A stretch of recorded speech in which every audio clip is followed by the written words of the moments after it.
ന്യൂസിലൻഡിനെതിരായ test തോൽവിക്ക് ശേഷം England ഒരു നിർണായകമായ നീക്കത്തിലേക്ക് എത്തുകയാണ്. അവർ ടെസ്റ്റ് ടീമിന്റെ കോച്ചായ ബ്രണ്ടൻ മക്കലത്തെ ആ സ്ഥാനത്ത് നിന്ന് മാറ്റുന്നു. ബ്രണ്ടൻ മക്കലം ഇംഗ്ലണ്ടിന്റെ ODIസിലും T20സിലും കോച്ചായി തുടരും. പക്ഷേ Bazball cricket in test cricket ഇനി ഉണ്ടാവില്ല എന്നാണ് മനസ്സിലാകുന്നത്. ECB അതായത് ഇംഗ്ലീഷ് ക്രിക്കറ്റ് ബോർഡ് ഒരു നിർണായകമായ തീരുമാനമെടുത്ത് ബ്രണ്ടൻ മക്കലത്തെ ടെസ്റ്റ് ടീമിന്റെ കോച്ചിങ് പൊസിഷനിൽ നിന്നും മാറ്റാൻ തീരുമാനിച്ചിരിക്കുകയാണ്. പകരമാർ ആദ്യമുണ്ടായിരുന്ന പേര് ആൻറ്റി ഫ്ലവർ ആണ്. ആൻറ്റി ഫ്ലവർ സിംബാബ്വെ ഇതിഹാസമാണ്. അദ്ദേഹം ആയിരിക്കാം കോച്ച് എന്നുള്ള രീതിയിലേക്ക് മാറിയപ്പോഴാണ് ഇപ്പോഴത്തെ പ്രധാനപ്പെട്ട ഒരു അപ്ഡേറ്റ് വരുന്നത്. അതായത് ഇന്ത്യൻ ക്രിക്കറ്റിൻ്റെ ടെസ്റ്റ് ഇതിഹാസം രാഹുൽ ദ്രാവിഡ് ഇംഗ്ലീഷ് ക്രിക്കറ്റ് ബോർഡിൻ്റെ ടെസ്റ്റ് ടീമിലേക്ക് കോച്ചിങ് പൊസിഷനിലേക്ക് വരാനുള്ളൊരു താല്പര്യം പ്രകടിപ്പിക്കുന്നോ ഇല്ലയോ എന്നുള്ളതാണ്. രാഹുൽ ദ്രാവിഡ് താല്പര്യം പ്രകടിപ്പിക്കുന്നില്ല.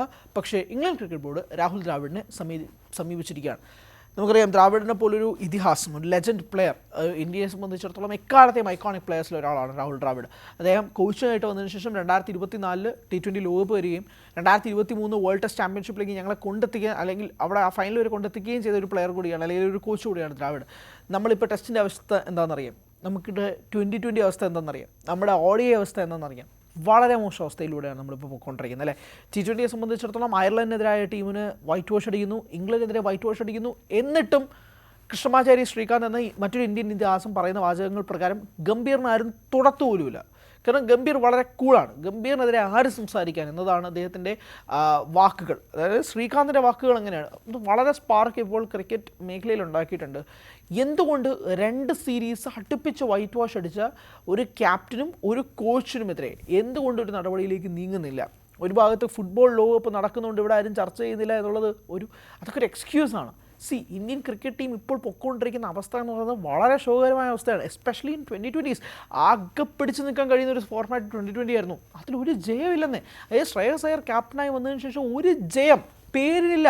അയർലൻഡിനെതിരെ 2 കളിയും തോറ്റു, ഇംഗ്ലണ്ടിനെതിരെ 5-ൽ നിന്ന് 4 കളിയും തോറ്റു. ഒരെണ്ണം മഴ കാരണം പോയി, അല്ലെങ്കിൽ അതും തോറ്റാനെ. കാരണം ഇംഗ്ലണ്ട് അത്രമാത്രം അക്രമാസക്തരായിരുന്നു. ഇന്ത്യക്കൊന്നും പിടിച്ചു നിൽക്കാൻ പോലും കഴിയാത്ത രീതിയിൽ ശോകം ഫീൽഡിങ്, അതിലും മോശം ബോളിങ്. ബാറ്റിങ്ങിൻ്റെ കാര്യം പിന്നെ ഞാൻ പറയുന്നില്ല, ചിലർ തിളങ്ങും ചിലർ തിളങ്ങൂല, ഭൂരിഭാഗം പേരും തിളങ്ങില്ല. അതൊക്കെയാണ് സാഹചര്യം. അങ്ങനെ ദ്രാവിഡിന് ഇംഗ്ലണ്ട് ക്രിക്കറ്റ് ബോർഡ് ടെസ്റ്റ് ടീമിൽ പരിഗണിക്കുന്നത് 2 കാര്യങ്ങളുണ്ട്. ഒന്ന്, ദ്രാവിഡ് ആക്ച്വലി ടെസ്റ്റിൽ ഏറ്റവും ഇതിഹാസമായ താരമാണെന്നുള്ളത് നമുക്കറിയാം, എല്ലാവർക്കും അറിയാം. അദ്ദേഹത്തിന് ടെസ്റ്റ് ക്രിക്കറ്റിൽ കൂടുതൽ വൈബ്രൻ്റ് ആവാനും ഇവിടെ കൂടുതൽ നേരം നിൽക്കാനും കഴിയുന്നൊരു കാര്യം ഇംഗ്ലണ്ട് ടീമിൻ്റെ ടെസ്റ്റ് ഹെഡ് കോച്ചായിട്ട് വരുമ്പോഴേക്കും അദ്ദേഹത്തിന് കിട്ടും. And he will be paid huge salary എന്നാണ് മനസ്സിലാക്കുന്നത്. 2, ഒരു ഫോർമാറ്റിൽ മാത്രം കോച്ചായി നിൽക്കുന്നത് കൊണ്ട് തന്നെ അദ്ദേഹത്തിന് ഭൂരിഭാഗം സമയം ഇന്ത്യയിലേക്കും അദ്ദേഹത്തിൻ്റെ ഫാമിലിയിലേക്കും കോൺസെൻട്രേറ്റും ചെയ്യാം, which is a very positive sign കേട്ടോ. കാരണം ടീമുമായിട്ട് മാത്രം എപ്പോഴും നിൽക്കേണ്ട ആവശ്യമില്ല. ടെസ്റ്റ് വരുമ്പോഴേക്കും പ്രത്യേകിച്ച് ആഷസ് ആണ് അവർ നോക്കുന്നത്.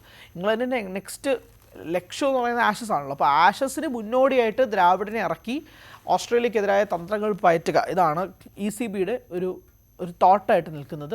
ആ തോട്ടിൻ്റെ പശ്ചാത്തലത്തിലാണ് അവരുടെ കണ്ണുകൾ ദ്രാവിഡിലേക്കും ദ്രാവിഡിനെ കോച്ചിങ് പൊസിഷനിലേക്ക് കൊണ്ടെത്തിക്കാനുള്ള ഒരു നടപടിയിലേക്ക്, നിലപാടിലേക്ക് പോകുന്നത്. അപ്പോൾ ആ ഒരു നീക്കം എങ്ങനെയായിരിക്കും എന്നത് സംബന്ധിച്ചുള്ള ധാരണകൾ കുറച്ച് നാളുകൾക്കുള്ളിൽ തന്നെ ഉണ്ടാകും. പക്ഷേ ഇതൊരു വളരെ പ്രധാനപ്പെട്ട നീക്കമായിട്ട് എന്ന് വേണം തന്നെ കണക്കാക്കാൻ. പ്രത്യേകിച്ച് ദ്രാവിഡിനെ ഇംഗ്ലണ്ട് ക്രിക്കറ്റ് ബോർഡ് കോച്ചായിട്ട് എടുക്കുകയാണെങ്കിൽ അതൊരു വളരെ നിർണായകമായി മാറും. പ്രത്യേകിച്ച് ബാസ്ബോൾ ക്രിക്കറ്റ് ഇംഗ്ലണ്ട് ടെസ്റ്റിൽ പരിഗണിച്ച് അതിൽ പരാജയപ്പെടുന്ന ഒരു സാഹചര്യത്തിൽ ഇനി ദ്രാവിഡിൻ്റെ ശൈലിയിൽ എന്തായിരിക്കും ഇംഗ്ലണ്ട് ക്രിക്കറ്റിൻ്റെ ടെസ്റ്റ് ടീം മുന്നോട്ട് കൊണ്ടുവരിക എന്നുള്ളത് കാത്തിരുന്ന് കാണേണ്ടതാണ്. If Dravid agrees to be a part of English cricket board.